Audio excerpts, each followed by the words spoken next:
Oi, Eliane, bom dia. Oi, bom dia, Raíssen, Carolina, ouvintes. Bom dia, Eliane, bem-vinda. Bom, estamos de olho na posse do novo Procurador-Geral da República, Paulo Gonet, em cerimônia na Procuradoria-Geral da República. É esperada a presença do presidente Lula e de outras autoridades dos três poderes. Ele será o 10º Procurador-Geral da República desde a redemocratização, mandato de 2 anos, e deve lidar de forma diferente do que lidou o seu antecessor na cadeira, Augusto Aras?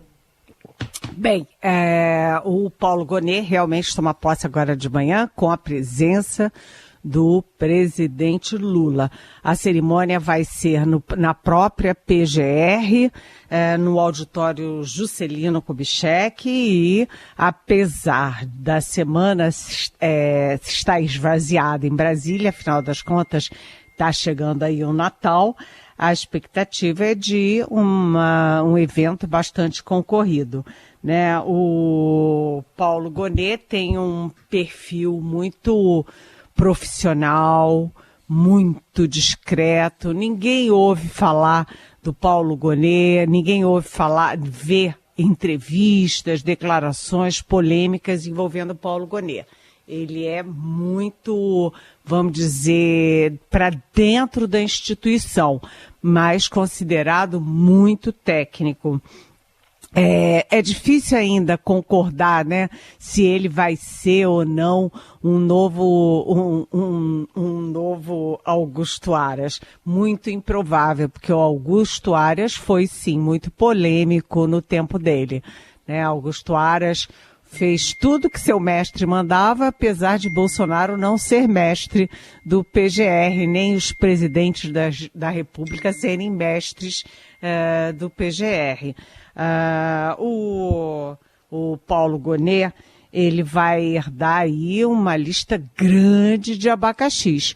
Ele vai herdar, por exemplo, a delação do Mauro Cid. Quem é Mauro Cid? A gente tem falado pouco dele nessa reta final do ano de 2023, mas o Mauro Cid é o tenente-coronel da Ativa, que era ajudante de ordens do Bolsonaro, que se envolveu em todas aquelas tramóias da era Bolsonaro, joias, venda de joias, busca de joias em São Paulo, joias que não eram do Bolsonaro nem da família dele, que deveriam ser da União, atestados falsos de vacina para a família dele, Mauro Cid, para o Bolsonaro, para a filha do Bolsonaro, vazamento ilegal de inquéritos sigilosos da Polícia Federal e tentativa de golpe, né? Isso tudo, toda essa delação, né, do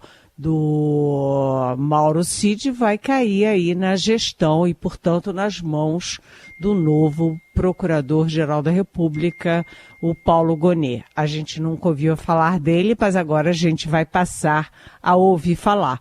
Não porque ele vai ser muito falante, mas porque ele tomará decisões de muito impacto. Aliás, não só do governo passado, mas também deste governo do presidente Lula, porque cai na mão dele, por exemplo, aí as investigações sobre o ministro Juscelino Filho das Comunicações, né, que o Estadão tem sido muito preciso em revelar grandes histórias mal explicadas desse Juscelino Filho. É possível que essa mudança na PGR, por exemplo, influencie o presidente Lula na reforma ministerial do ano que vem. Lula sustentou Juscelino Filho esse ano inteiro, até porque Lula precisa dos partidos aliados, né, para aprovar os seus projetos no Congresso. Mas, a partir dessa mudança na PGR, com o Paulo Gonet, o Lula pode ter o pretexto que ele precisa para substituir ministros, principalmente o Juscelino Filho, gente. Tudo bem, a gente acompanha essa posse logo mais às 10 da manhã, mas tem outra que vai demorar mais, né, Eliane? A do ministro da Justiça Flávio Dino no STF. Enquanto isso, está aberta a sucessão dele. Pois é, o ministro da Justiça, ainda ministro da Justiça Flávio Dino, ele vai aproveitar essa reta final da gestão dele no Ministério da Justiça para fazer um balanço desse primeiro ano do governo Lula na área dele.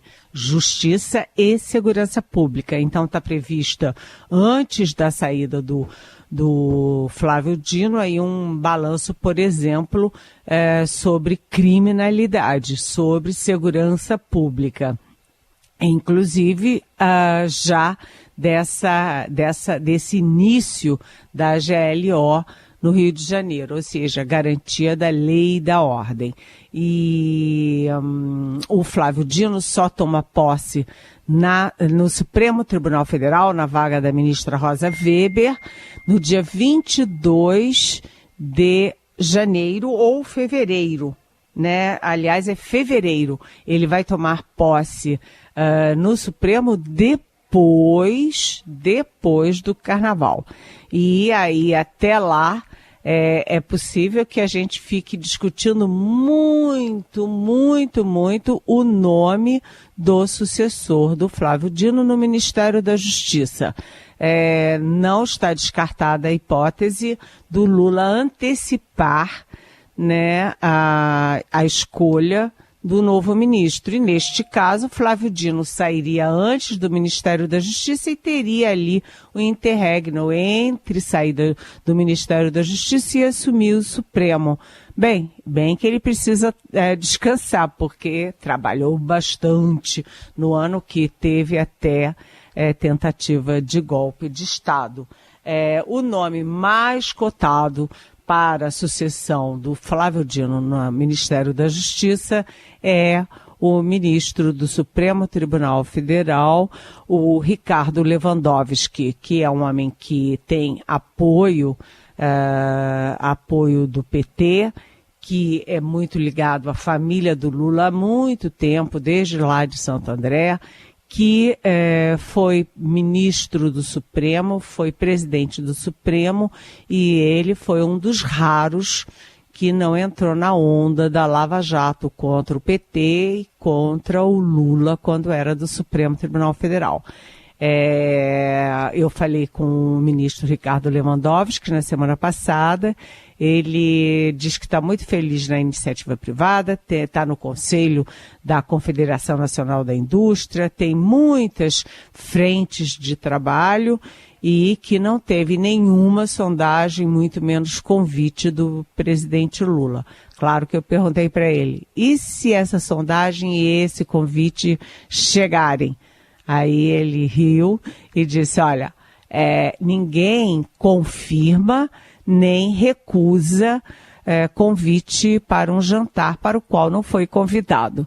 Mas ele não disse que não, né? Então, está aí uma porta em aberta. Mas há outros nomes também.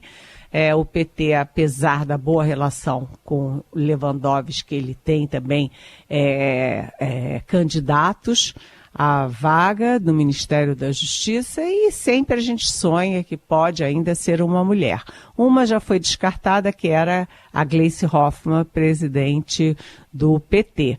Mas a Simone Tebet do Planejamento, por que não? Né? É muito improvável, mas a esperança é sempre a última que morre, né? Vamos ver como é que isso evolui, porque está numa única cabeça, a do Lula. Ele não está abrindo o jogo nem para os ministros e assessores muito próximos, Heisen e Carolina. Jornal Eldorado, Eliane Cantanhede está por aqui para falar sobre ainda o que há a se fazer nessa semana, pensando em Congresso. A gente tem, claro, né, uma pretensão de votação da LDO, do orçamento, mas temos a reforma tributária que foi votada na sexta-feira, deve ser promulgada ainda nessa semana. Estava relembrando um pouco mais cedo aqui, Eliane, uma recuperação do Edmundo Leite aqui do acervo do Estadão, falando sobre a reforma tributária que é debatida desde o Império E aí ele resgata um trechinho aqui então, a província de São Paulo, não era nem Estadão ainda, lá de junho de 1883, uma menção de um texto de Rangel Pestana dizendo: é preciso, pois, que apareçam os projetos de reforma administrativa e do regime tributário. A primeira parte passou na sexta. O que falta vir por aí? Pois é, a promulgação da reforma tributária vai ser na quarta-feira, né? É um passo importantíssimo. Aí tem gente que critica daqui, critica dali, ok. Nada é perfeito, a reforma não é a reforma perfeita, mas é um baita avanço. Todo mundo reconhece que continuar como está é que não podia mesmo. Esse emaranhado de impostos, uma confusão, os estados brigando, aí você paga daqui, paga ali, sobrecarrega todo mundo e, além de tudo, injusta, porque sobrecarrega mais os pobres, proporcionalmente, do que os ricos. Quer dizer, não é é um sistema tributário para distribuir com justiça as responsabilidades das pessoas e das empresas, mas sim para aumentar a desigualdade brasileira. Então, foi um grande marco. Foi uma vitória do presidente Lula, uma vitória, sobretudo, do Fernando Haddad, que pegou esse touro à unha, e com a contribuição direta dos presidentes do Senado, Rodrigo Pacheco, e da Câmara, Arthur Lira. Né? É um super momento, né, da economia. Aliás, essa semana a gente vai ter uma pauta ainda muito cheia, viu, gente? Porque tem que aprovar. Eu vou citar, assim, rapidamente, porque é muita coisa. Mas a lei das diretrizes orçamentárias, depois a própria lei orçamentária de 2024, tem que aprovar as BETs, aquela taxação das apostas esportivas e de cassinos, tem que concluir várias medidas que foram tomadas da Câmara. O Senado agora tem que fechar, do Senado que agora a Câmara tem que fechar. Né? Então tem muita coisa e, como você disse, Carolina, depois vem aí mais a segunda fase da reforma tributária. A gente está acompanhando e a gente agradece, né? A gente agradece por, enfim, ter sido votado, porque todos os governos pós-redemocratização tentaram reforma tributária e deram com os burros na água. O Fernando Henrique tentou, o Lula tentou no primeiro e no segundo mandato, a Dilma tentou, o Temer tentou, e a reforma tributária foi, enfim, sempre sendo prorrogada no governo, no último governo do Jair Bolsonaro. Ele, inclusive, trancou na gaveta, deixou para lá. Então, é uma vitória, é a reforma mais importante que foi aprovada. Lembrando que ela é uma implantação, ela exige uma implantação gradual, não é chegar amanhã está tudo em vigência, não. Tem prazos longos de adaptação do sistema, inclusive do sistema físico, né, de operacional, das empresas, dos contadores, dos estados, municípios, governo federal, mas foi um grande momento do Congresso esse ano. A maior vitória do país nesse ano foi a reforma tributária. Muito bem. Agora, tem uns penduricalhos aí, né, Eliane? Como você destacou, faltam as leis complementares, mas de última hora, não sei se o pessoal já estava cansado na sexta-feira, e aquele chamado imposto do pecado, as armas e as munições ficaram de fora. Exatamente, isso aí foi a grande surpresa. Eu estava acompanhando a votação ao vivo e levei um susto, porque eram 4 produtos que estavam alvo dos impostos do pecado, né? eram os produtos nocivos ao ambiente, os produtos nocivos à saúde, as armas e munições e também os produtos extrativos, ou seja, combustível, por exemplo, né? E aí, na última hora, a última votação, a última, né, foi exatamente para excluir as armas do imposto do pecado. O que é o imposto do pecado? São alíquotas maiores para esses produtos que são maléficos, né? Maléficos para a população, para o planeta, etc. E aí, quando a gente fala de produto que é danoso à saúde, eu não conheço nenhum produto mais danoso à saúde do que as armas. As armas não matam lentamente, matam diretamente, né? Pá-buf, né? Atirou, matou, mas a bancada da bala do Congresso Nacional mostrou força e conseguiu derrubar o pacote das armas e munições. Assim, assustador. A votação estava indo super bem, super rápida, mas à última hora essa surpresa foi assim, sabe, da gente pensar, a bancada da bala é uma bancada forte e vem governo, sai governo, ela continua forte, né?